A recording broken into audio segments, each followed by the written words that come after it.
Yes, sir. Okay, excellent, excellent. All right, I've got a few of our folks showing up as well from Saturday AM, so they'll be here just to just to be a part of the experience. So, all right, this is definitely going to be the largest panel in the BCU this weekend for sure. No worries. I really appreciate y'all coming out because I was surprised when I heard that you guys were going to be joining us. I don't see a lot of press. I follow you guys, but I don't see a lot of press, and I was just so honored to have you guys join us. Well, we're honored to be featured here. So we, in the past year, we actually have a PR person, someone who works in my press team, and her name's Jackie. And she's actually done quite well. We've been featured on Anime News Network. We've been featured on Comicosity, Comic Book Resources, Anime Motivation, top site out of the UK with the brother that runs that. So we've actually done pretty well on the press side of things. But obviously, we hope to get bigger, keep going, and obviously, being part of events like this is a huge honor for us. All right, I appreciate you guys showing up. How many are we expecting? I'm like everything. This thing constantly keeps popping. Yeah, I think this is it right here. It's I wanted a handful of our folks from around the world. So, would you like to introduce everybody, or do you want everybody to introduce themselves? Yeah, I'll introduce them and let them say something real fast for each of themselves, for each one. First up, we have Mitch Proctor, who is from the United Kingdom. We're really honored to work with Mitch. Mitch has helped us streamline our design, so that the stuff you ever see in our content, it always has a design focus to it beyond just the manga aesthetic.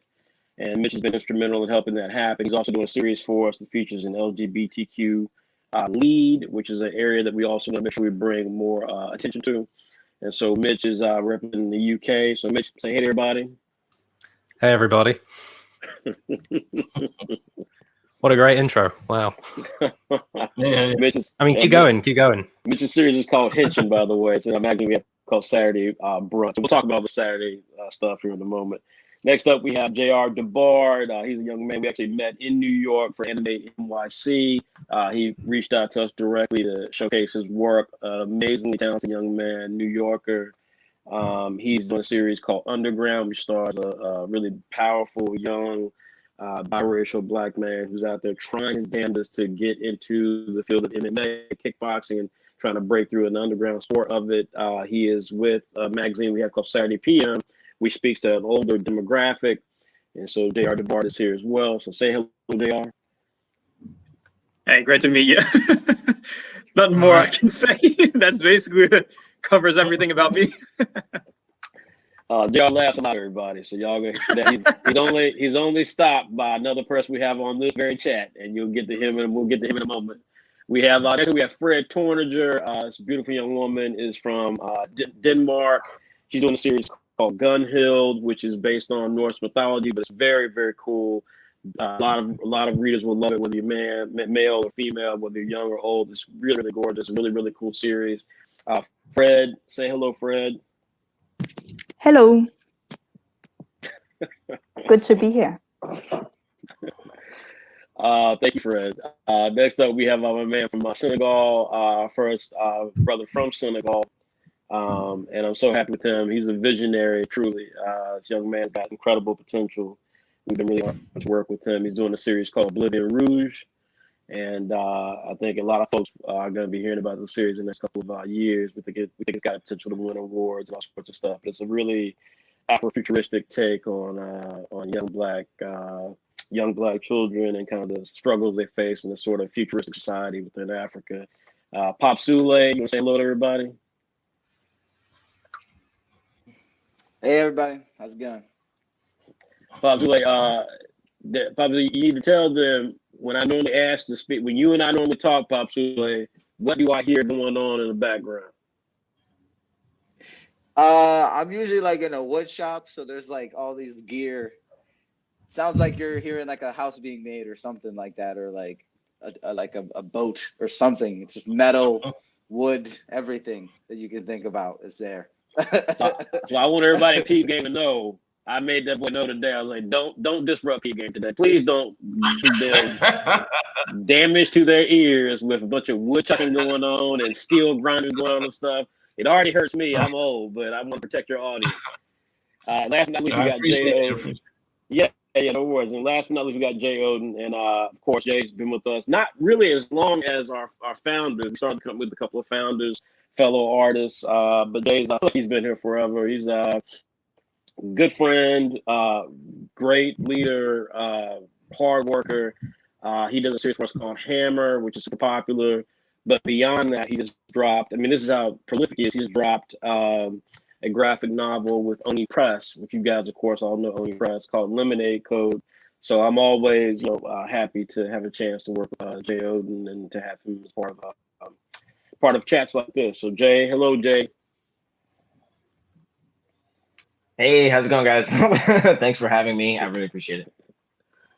Hey, y'all, if y'all didn't catch it, Jay, that little laugh Jay gave, you're going to hear that a lot if we call on Jay throughout this call. Jay laughs worse than J.R. DeBar, and J.R. DeBar is like the Joker. So, this is a there you go. So, I'm giggling. This is a small group. We Saturday AM. My name is Frederick, by the way, founder and publisher of Saturday AM, world's most diverse manga anthology. We have, as you see, creators from all over the world.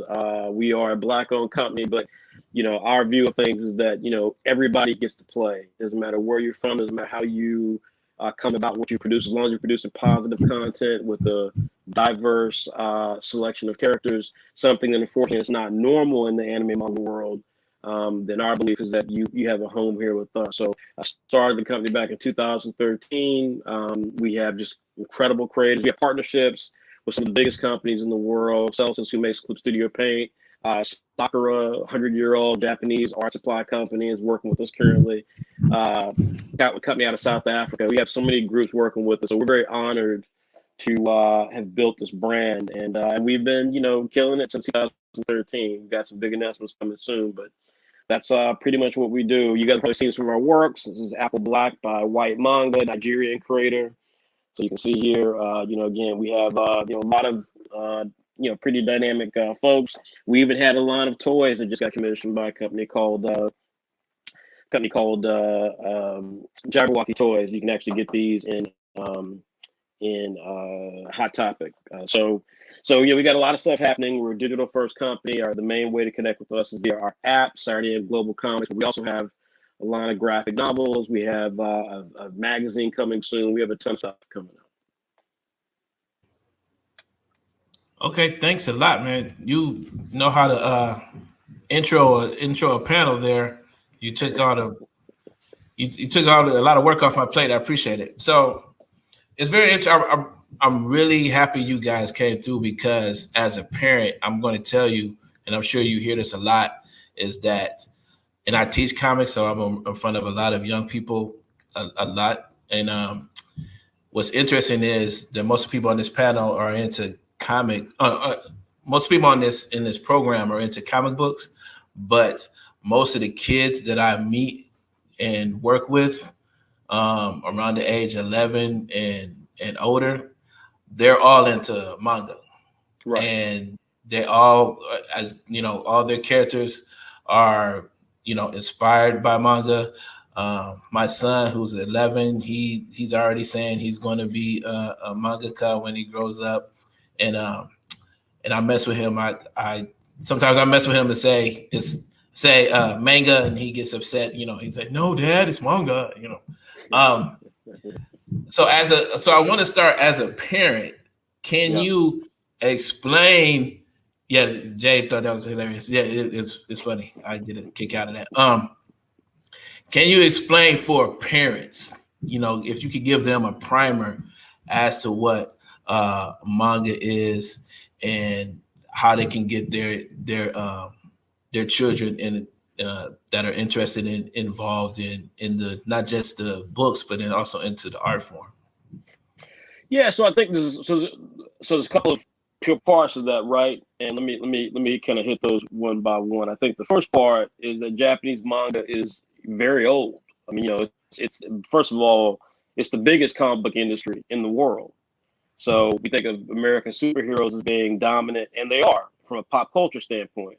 But when you get past that element of it and you look specifically at the sales and the people who draw every day and create a living off of it, there is literally nothing bigger than the manga industry in Japan. Like, it is that large. You're talking the average creators are dropping, comics or graphic novels, that are moving, 30, 40, 50,000 units. And here in America, if you get one issue that does that, you consider, that's like pretty good, even though in the grand scheme of things back in the day, comic book industry back in the 30s and 40s, comics were selling in the millions. We ain't been at that level in a very long time. But the manga industry, all the time. Their top selling book last year, called Kimetsu no Yaiba, or Demon Slayer, sold 82 million copies. 82 million copies.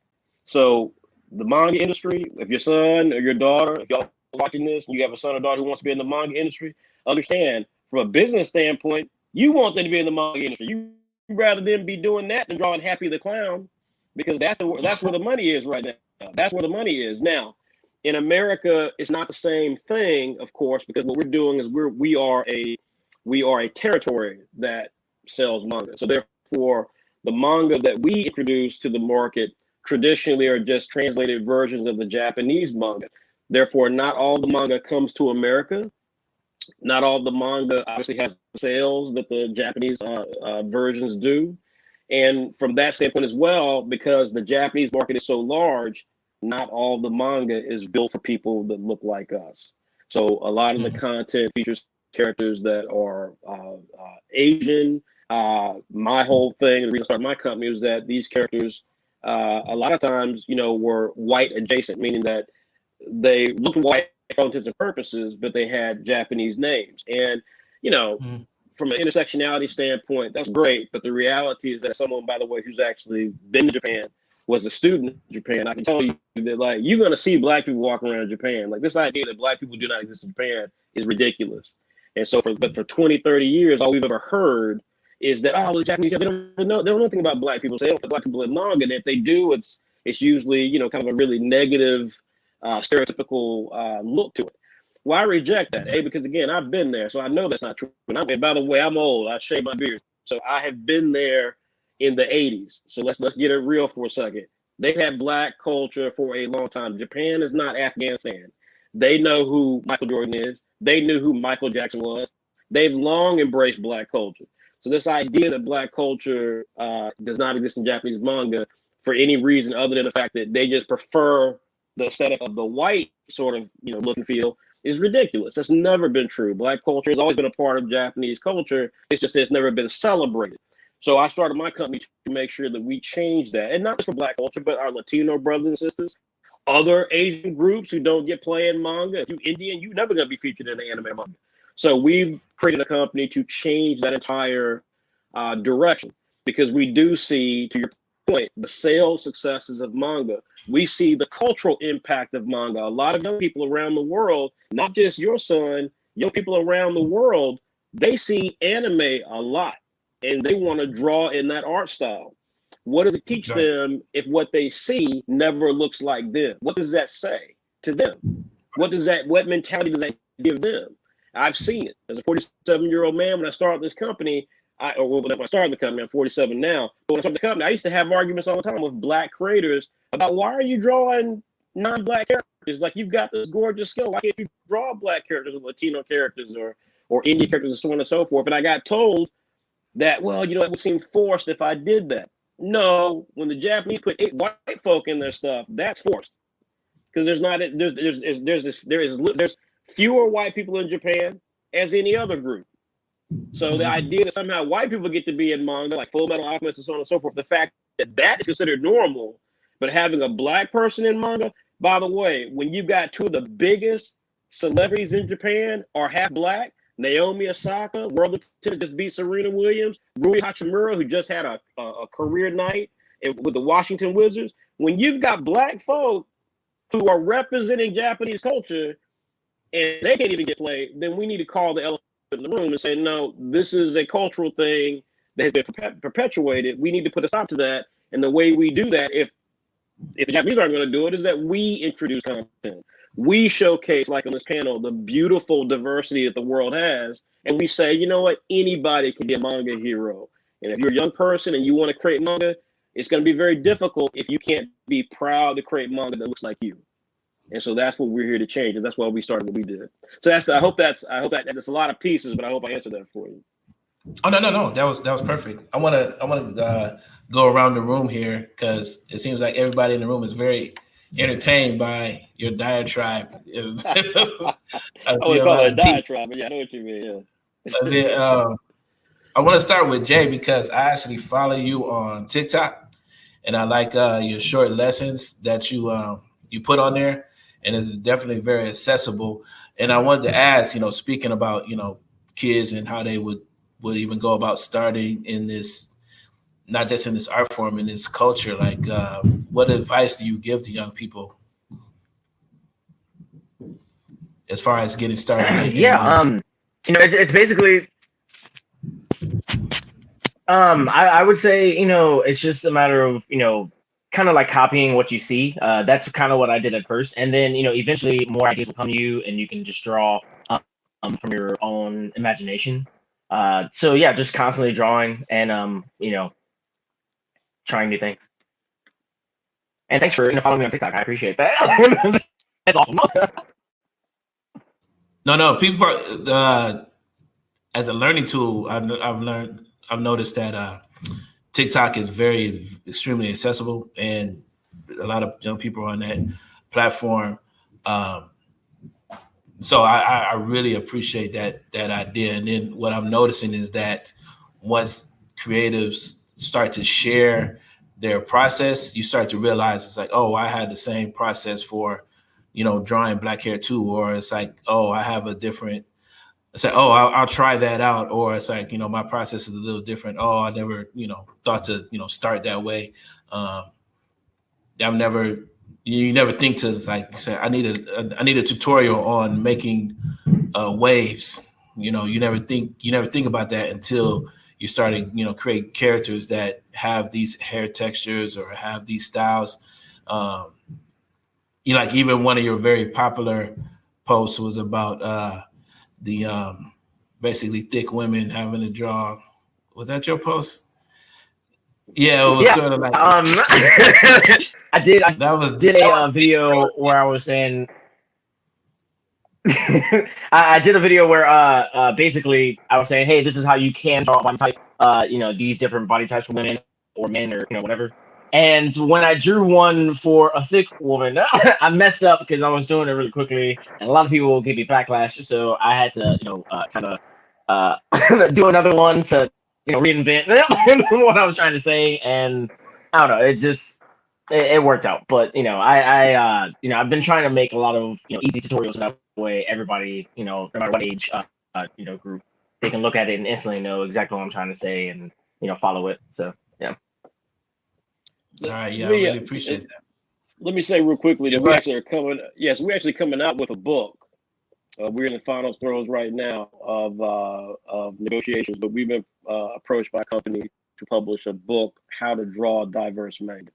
So we actually are putting this together. It's going to have Jay Oden, Jared Barr. It's going to have a host of our white manga. It's going to have a host of our creators in there talking about what you just talked about how do we actually zero in on the responsible and appropriate ways to create diverse characters that capture their ethnicity. Because obviously, as you know, colorism is a whole other strand of the conversation where you throw in black paint or brown paint to signify a character as black. They have no features that identify them as a person of color.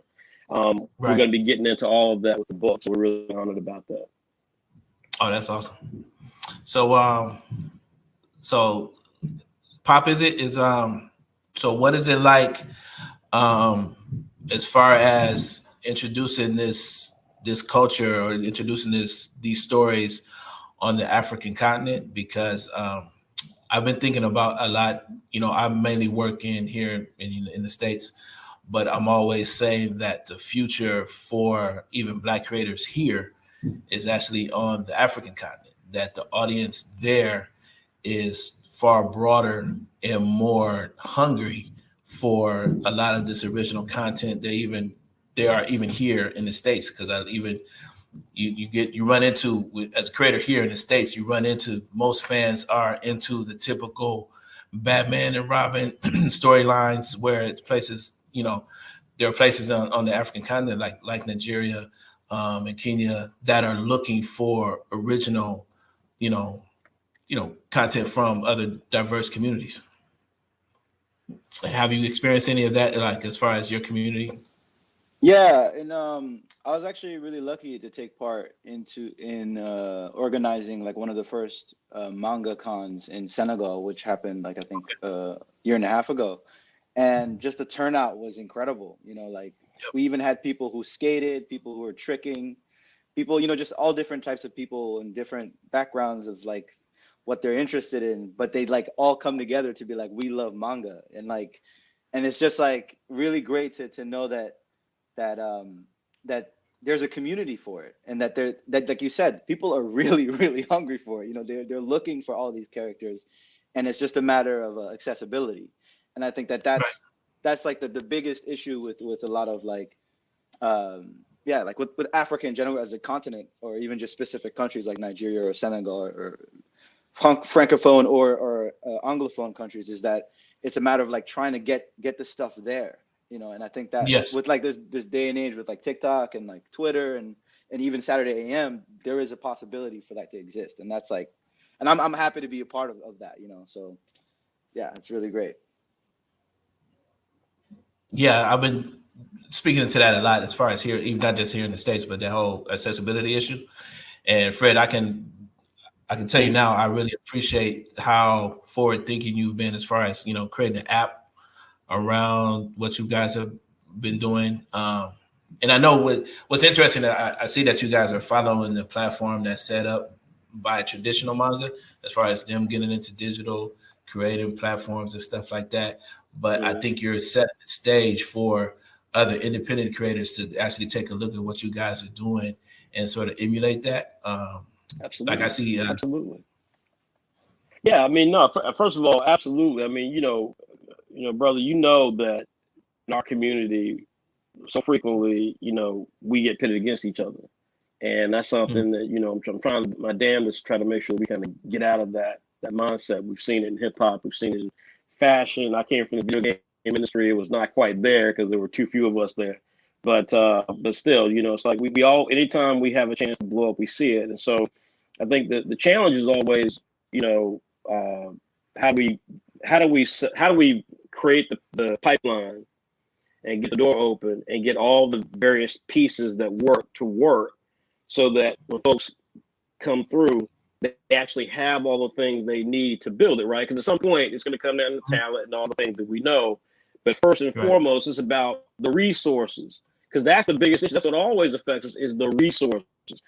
Who's got the money? How are you generating revenue? How do you discover and find talent?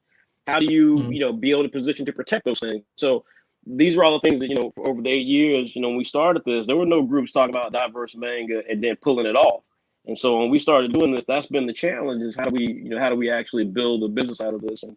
And we've been able to do it, fortunately. And we've seen a lot of folks who come after us, which has been great to see. And I think now the question is just, how do we get things a bit more formal? How do we protect ourselves from exploitation? And how do we ultimately build an opportunity where we can actually make a living at it? Because this is comics. I say this all the time. You know what I'm saying? Like, this ain't nobody needs us to have a life. You need your power bill, you need your light bill, you need your water, your internet. You don't need my comic. And it's a blessing that you like it, but you don't need it. And so, where the money is, we've got to try to make sure that we can find it, protect it, and make sure that it's there for everybody to participate in. Okay. Speaking of the pipeline, Fred, how did you find your way as a part of Saturday AM? Did you present, like, what did you present to them, or did they seek you out, or did you seek them out as a fan? Oh, I seek them out. I've been following them for a bit and wanted to do something for them. And then the Summer of Manga event came about, and I figured it was a perfect way to introduce myself and what I do. Okay. And again, what is it you do for the group? I do shonen style manga, basically. Okay. Okay. The series, the series. What? You- Oh yeah, What's the name? I do Gunhill, the Daniel. Norse mythology manga. Okay, cool. Yeah. Now, I do want to ask this because what's so funny is, so again, I'm speaking as a parent that has children that are interested in manga and want to be a part of manga and things like that. And it just so happens this interview comes on the heels of me reading an article about Japanese manga artists who are on welfare, who basically can't afford to feed themselves or whatever. And I think that scares a lot of parents in terms of, well, just their child being wanting to be a part of the art, having a career in art just scares them anyway, because they just think they're just going to be a starving artist their whole life. But articles like that just makes it even more intimidating, if nothing else. How do you guys manage to put out the amount of work that you guys put out on a regular basis? Because that's another thing I'm impressed by, is that you guys put out an exhaustive amount of work compared to anybody, whether it's, prose writing or comic books in general. The amount of content you guys put out is breathtaking. And how do you, basically, without getting into numbers, how do you guys keep this all together?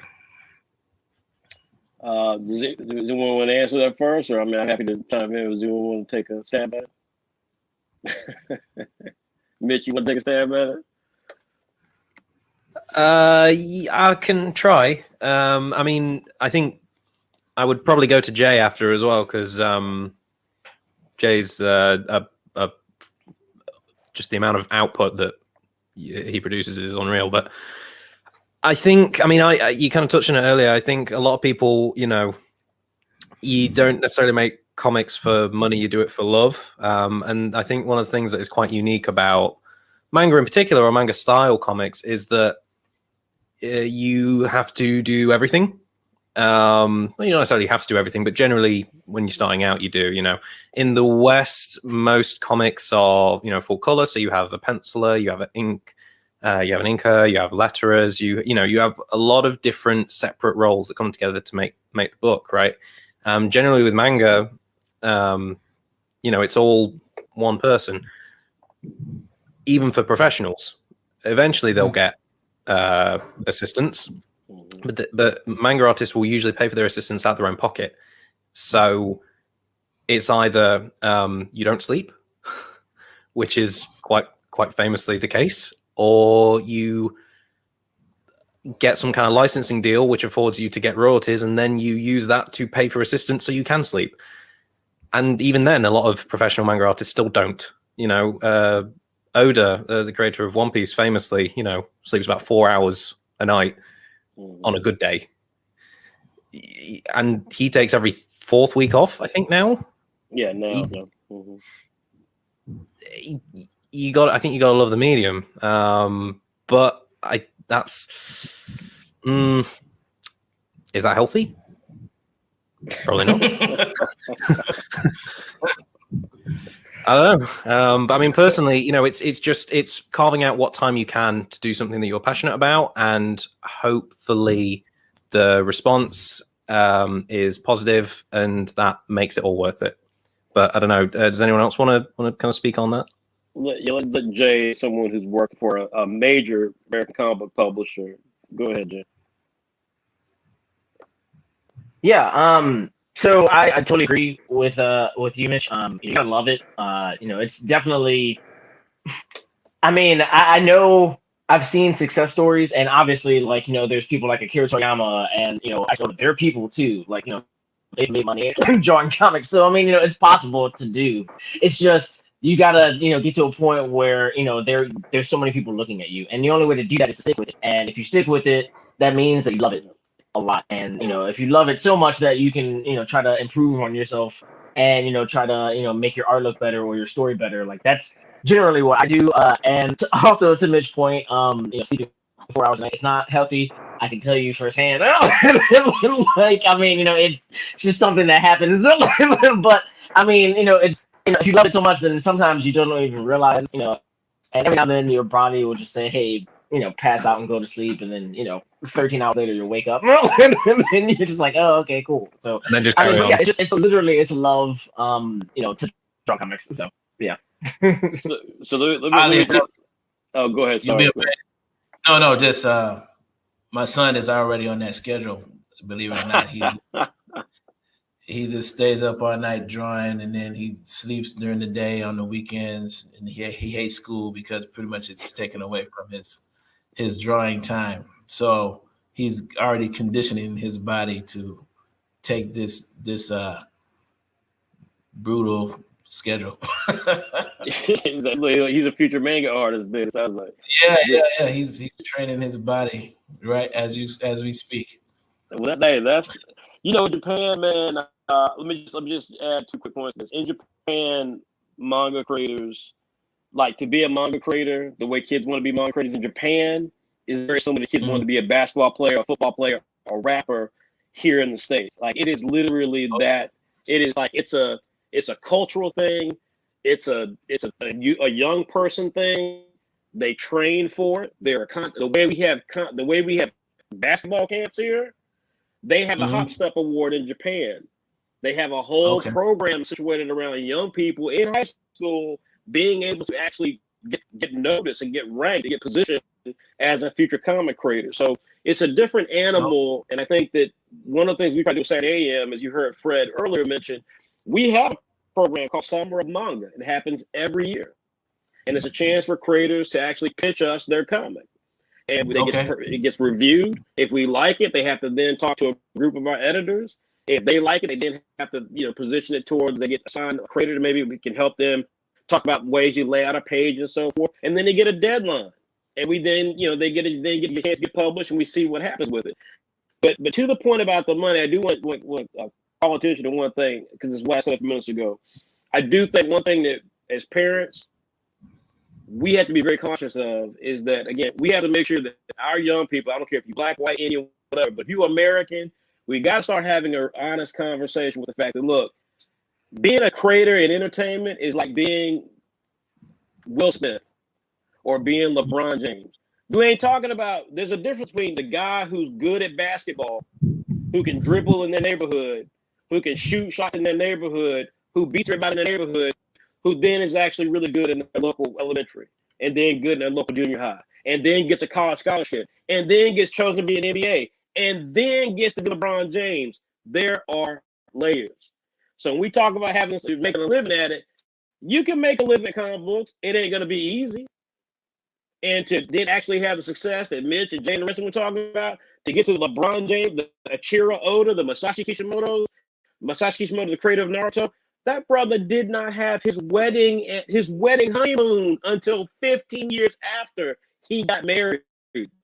So if you bout it, then you bout it. But we have to be very conscious, and I take every opportunity to get media opportunities like this to put the pressure down and say, look, let's stop acting like this is a business where you're going to have a 9 to 5 and get paid like you work at the post office. You want that, you work in the post office.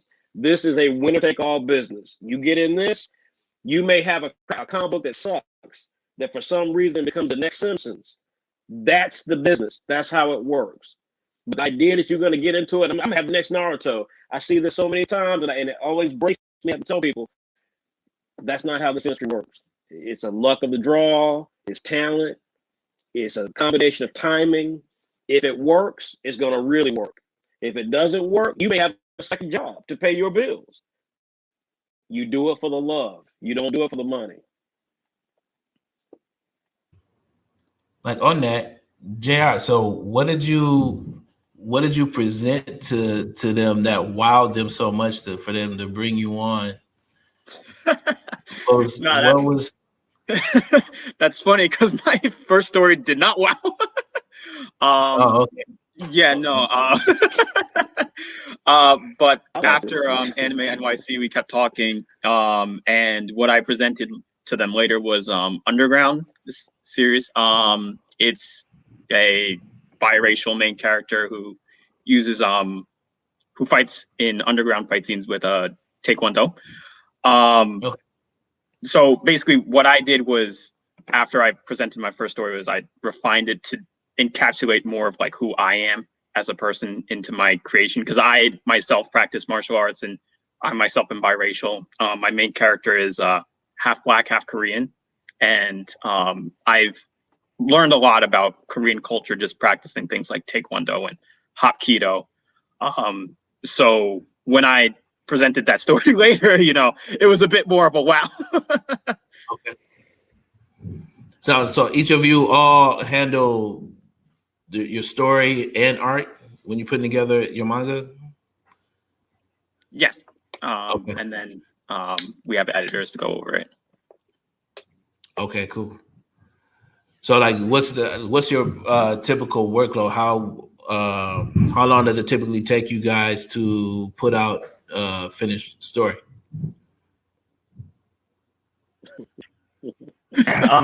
For me, it kind of depends. I want to hear this. It kind of depends, yeah. but usually what I do is I'll finish it up, but usually like in a month, one chapter, unless I have a lot of time, in which case I can try to work on several chapters at once. So that's what I've been doing. So I'll finish up 3 chapters all in 1 month, and then I have like 3 months worth of material. So I'm trying to like get on that train, and that's basically what I'm doing. So. Okay. How about you, Pop? Dang, I didn't know that, yo, Jay. That's crazy. That's incredible. I gotta say. I finish like a chapter a month, I think is like my limit. I'm trying to go faster, honestly. I think I can like push myself to like keep going. It's gonna be one of those like maybe 3 a.m. is my limit, but you know, that's amazing, Jay.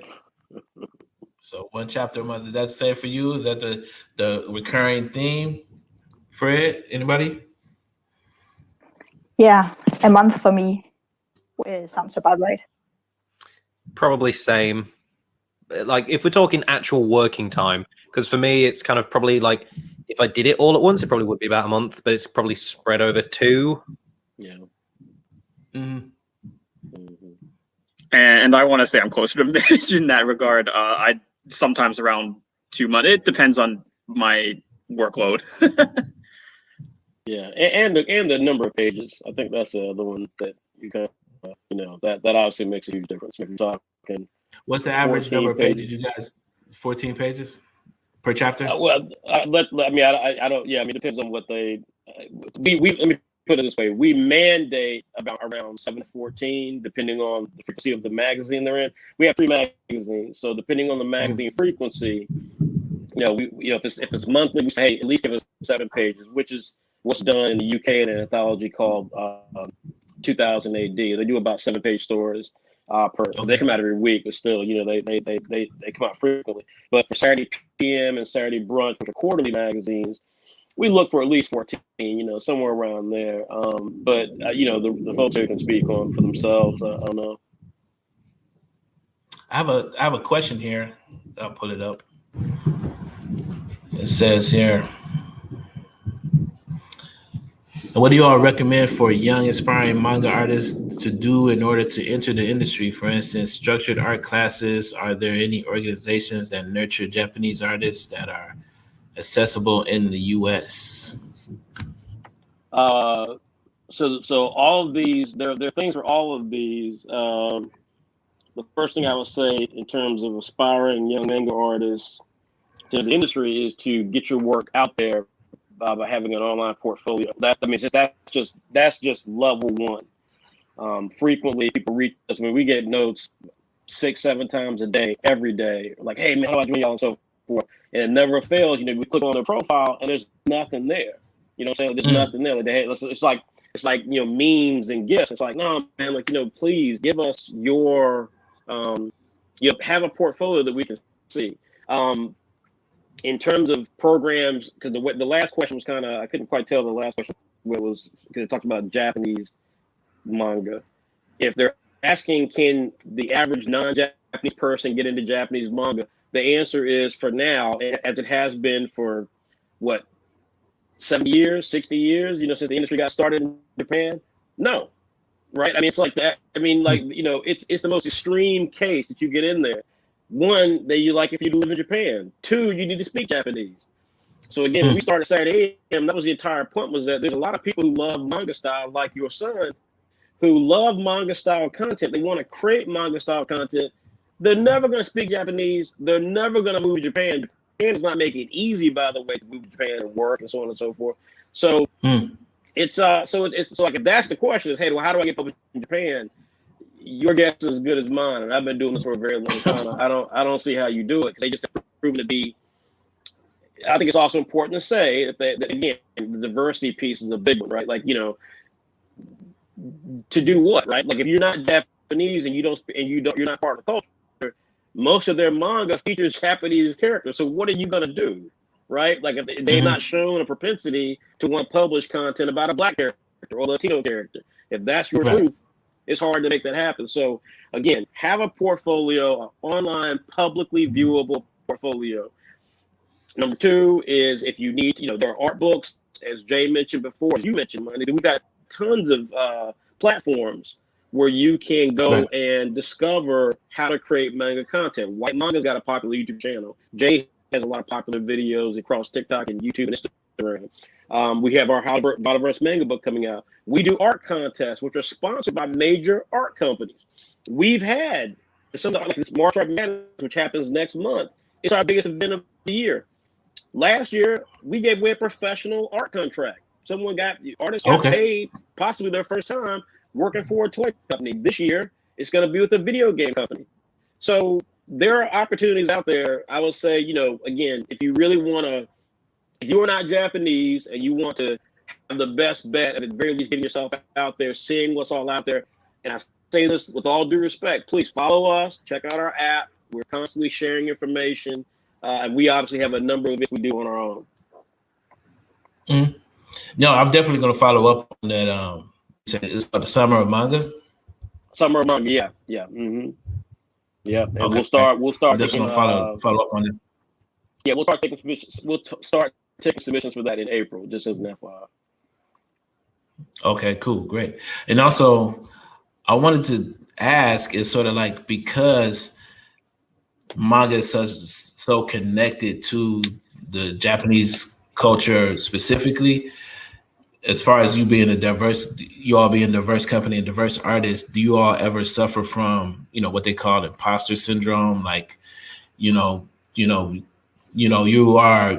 proficient in the art form, but is there ever a time where someone might come across your work and say, well, because you're not a part of the Japanese culture directly, that your work is, doesn't come up to snuff, or they're comparing what you guys do to what might be coming out of the country directly? How do you as artists handle that? So I'll let them speak in a moment, but I'll just answer this very quickly, because it's a very simple answer. No. And I'm gonna tell you right now, if someone were to stop to us and say that, I'm gonna make it very clear. I travel around the world. A lot of folks have. Let me tell you something right now. As a person who grew up in America, I'm 47 years old. I see folks all the time doing hip hop in these countries. Hip hop is a Black American art form. So when you want to start giving me my reparations for hip hop that your country's appropriated, then I'll answer questions about whether or not somebody Black, Latino, UK, from Senegal, from Brazil can do manga. When you want to give me my paycheck for hip hop, I'll give you back your paycheck for manga. I think it's ridiculous. And the thing that kills me about it is that the people who bring it up, here's my favorite part about this. I'm never Japanese. I ain't never had a Japanese person say something like that to me. It's always sad to say a young person who doesn't know their own culture. Black and brown people are the ones who usually bring this stuff up, and I'm like, you clearly don't know your culture if you bring this up. The shame, but no, I've never had it directed to me in recent years. But when we first got started, yes, we got a number of people who try to throw that card out there. I don't play that game. It's ridiculous. It's ridiculous. Anyone else want to offer an opinion on that? You non-Japanese folks. Yeah. Yeah, there's been a lot of people that told me the same thing. I actually I've changed my style like drastically to look even more cartoony. So that way when people look at it, they're even more confused. They're like, is this manga or is this a cartoon? And I think that blurred line makes them stay and not even care whether or not like it's like looks Japanese or not. And I think that as long as it entertains you and as long as it's fulfilling whatever needs you're trying to get from reading manga or any type of comic, and that's all I'm worried about. So, but I have had a lot of people tell me, hey, this isn't manga, and I'm like, all right, well, I mean, comics in general, like there are several different styles. So, like Oda is super cartoony as well, and I'm if you look at his old work, it looks completely different than it does today, and like people still consider that manga. So, I mean, people consider Disney manga inside of Japan. So, I mean, let's make sure we offer some common sense here too. The word manga in Japan means comics.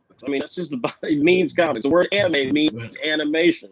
They refer to cartoons in America as anime in Japan. So, again, it always is. It's folks who've never been to Japan, don't know the Japanese culture, who make comments like that. They're just frankly ignorant. I mean, it's just again like you go tell a young person who's doing hip hop in Japan that they don't make hip hop. Go tell them that.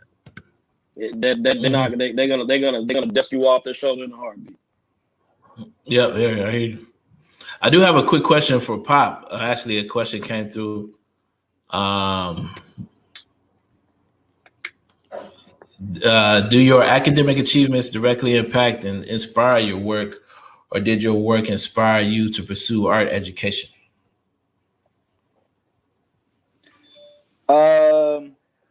I think I was very fortunate when I was younger to like grow up with like a family that was like really into the arts. I think my mom was a painter when she was in her undergrad and went into anthropology, and my father, he did like woodworking and stuff. So I was like surrounded by it, and I was like in love with like manga and anime when I was younger. So I think I just sort of followed that. I did a lot of theater when I was younger too, so I like sort of followed that, and I did I'm doing my master's right now at Yale right now. So I think I take it like really seriously.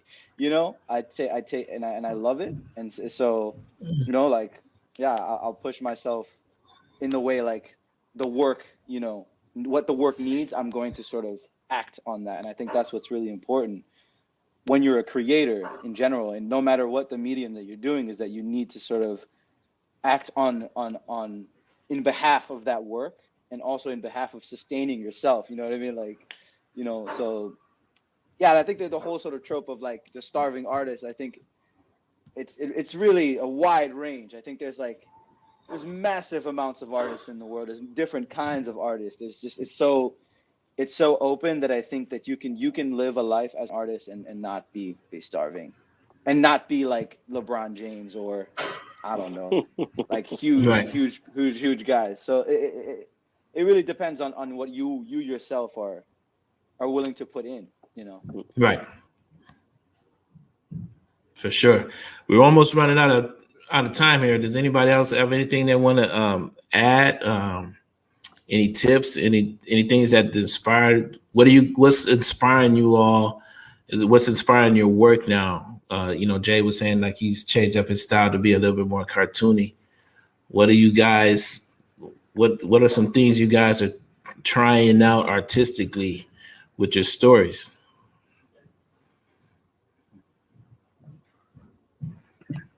Well, on note that Jay changed up his style to be more cartoony. When I was applying, I actually did more of the opposite, and my style sort of became more hyper realistic. But that's because I ended up going towards the Seinen magazine, the more adult magazine. So I guess my advice to a lot of people is to take your criticism and kind of roll with it. Some people really are just trying to help you. So as I kind of got into the industry, I took my work and just tried to show it to as many people as possible, and that's helped me grow. So my advice to people who are trying to get in there is to connect with as many people in the industry as possible. Yeah, I was Oh, go ahead.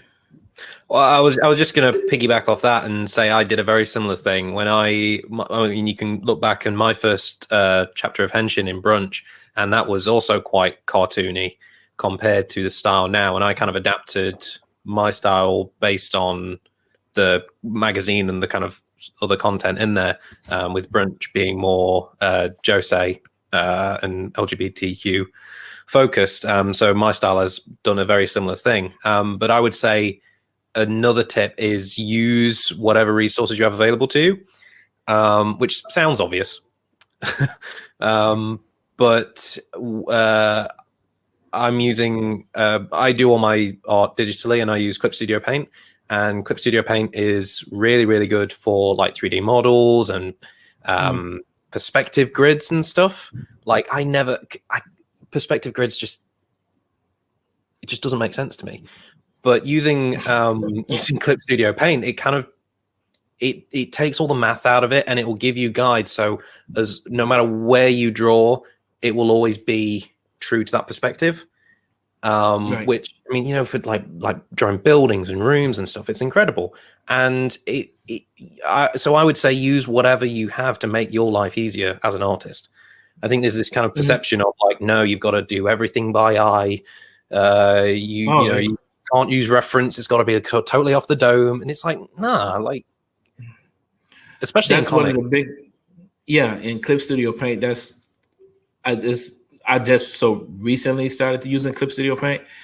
And one of the things I love about it is that it occurred to me, it's like, oh, people have been cheating on this time using Clip Studio Paint, like all the references, the ton of references and the perspective grid. And then you can put in the whole freaking, you can make a living room set and then draw on top of it. I was just like, oh, people have just been, cutting and pasting this whole time. And I've been sitting here trying to study wood furniture, how to, get, crown molding right and everything. And it's just like, it's this ton of references in this program. It just makes the job like 10 times faster.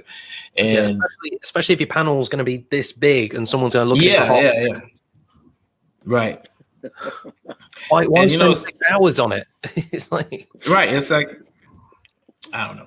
It's like, and it's like, it became very disheartening that I hadn't gotten to Clip Studio Paint sooner. So I'm always, whenever I get a chance, I'm always telling young people, like, because I get a lot of questions as to what programs that they should start in. And I'm always telling them Clip Studio Paint just for the price point. It's very, easy. It's very accessible, very inexpensive, not expensive at all.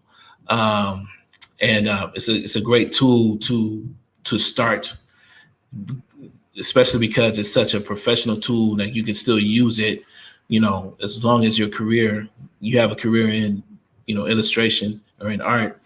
It's definitely a tool that can, grow with you. So I'm constantly referring, giving that advice to parents and to kids. Real quick. So Fred, I gotta make sure I'm talking to the right Fred. Fred Tonager. Did I pronounce it right? I might have messed that up. No, you good. No. I recently told some students, I was doing a panel on graphic design. I'm a graphic designer by trade. And I was basically telling the young people that they should not be afraid to say yes before they are ready. Right. So it's like, it might take a lot of risk. It might be a lot of fear involved, but they should definitely, give it a shot to really, present their work and try to do professional work, even if they're not ready. You never know what happened. Did you find that was the case for you, or were you like totally prepared and super confident when you brought your work? You was like, yeah, they're going to eat this up. Well, I didn't know. I definitely had to throw myself into it because you can have trouble figuring out if you're actually ready, but it doesn't hurt to try. Always just try and put yourself out there. The worst that can happen is a rejection, and then move on. Mm-hmm. This is so true. And I appreciate. Do you have anything else, Mr. Frederick Jones, that you want to close out with? Yeah, just three quick things. Number one Yeah. is again, thank you, Peep Game Comics, for letting us be a part of this. Because I think it's amazing. You know, you bring together this many amazing creatives and voices that need to be seen and heard. I love that you guys are doing this. Hopefully, this is something that in this virtual world we can do more frequently. Because obviously, in the physical world, we saw a lot of Comic Cons that didn't pay enough attention to a lot of the diversity out there. Now, virtual, hopefully, it's a little easier to get different voices together. So I hope you guys do this again. Number two is, again, you know, folks, if you want to support Saturday AM, again, you know, our whole mission is to bring manga, which is the fastest, that and young adult graphic novels, those are the fastest mediums right now in the United States in the comic industry. We bring both of those things together with diversity. We put together great creators from all over the world, creating really cool comics starring typically young characters in the manga art style and aesthetic. If you want to support us, you can do so with our app. It's called Saturday AM Global Comics. And you can find it on iOS or Android. You can go to our website at www.saturday-am.com/app, APP, and you'll just find the apps there. Yep, there we go. We also have a second app coming on the app side of things, and it's all built. Obviously, we touched on a little bit of it today, but it's my mission. Same way my mission was 8 years ago, was to bring more diversity to manga and anime, and we've created a revolution with that, which we're very proud of. Now it's about trying to get young people to have a really good pipeline into creating comic books, to have a real stable opportunity to create comic books. That means, first and foremost, getting them connected to companies. And that means number two is eliminating this toxic behavior that we see too many young people involved in, whether it's getting involved in kind of trolling and harassment, and sexual violence, racism. We're trying to stamp that out because it has no place in comics. You can't believe in diversity as we do with the creation of Saturday AM, and then at the same time let young people get part of really disgusting behavior that will haunt them as they go into professional careers. So we're creating a new app called Pilot Manga by Saturday AM. It's going to launch in mid-March. And the entire idea, again, is bring a platform for young creators, a positive platform where they can come, receive, opportunities to be seen, to get prizes from major companies and so forth, and have a chance to create, to live in their creativity without being stigmatized by groups that are just trying to disrupt and cause harm. And the last thing, of course, is just, sorry, just real quick, we got physical magazine, please. Please make sure you pre-order this. It's going to be available on Amazon probably in the next week or two. But it's called Super Saturday, all original content. You can get our stuff there. Of course, we have our toys. Don't forget to buy our toys, a hot topic. We're everywhere, folks. We're everywhere. So please support us. All right, that's awesome. And I really appreciate that platform for young people because, my son, and I was speaking as a parent, I know for a fact that, these students want to, communicate online and, they have, find their tribe online. And I know for a fact that all these platforms are, worrisome for parents because they're not completely safe. So just the idea of creating a safe place for young artists to share their content and it's basically build a community around what they're doing is like a wonderful idea. I really appreciate that. Thank you. I take it very seriously. We're trying to make that happen. You saw what happened with Cam Newton last week. We trying to make sure we tap stuff like that down. I'm saying young people need to, recognize the opportunities before them, be given a platform to honestly get a chance ahead and not be trying to live in this kind of trolling environment where everything's got to get gotcha and stuff like that. We're trying to get an honest place in for these young people. So hopefully when we get it ready, man, we can share that with your audience. Oh, thank you. Please stay in touch. All right. This is Saturday AM on a Saturday, no less. Follow them on all social media and we'll be back with a little bit more.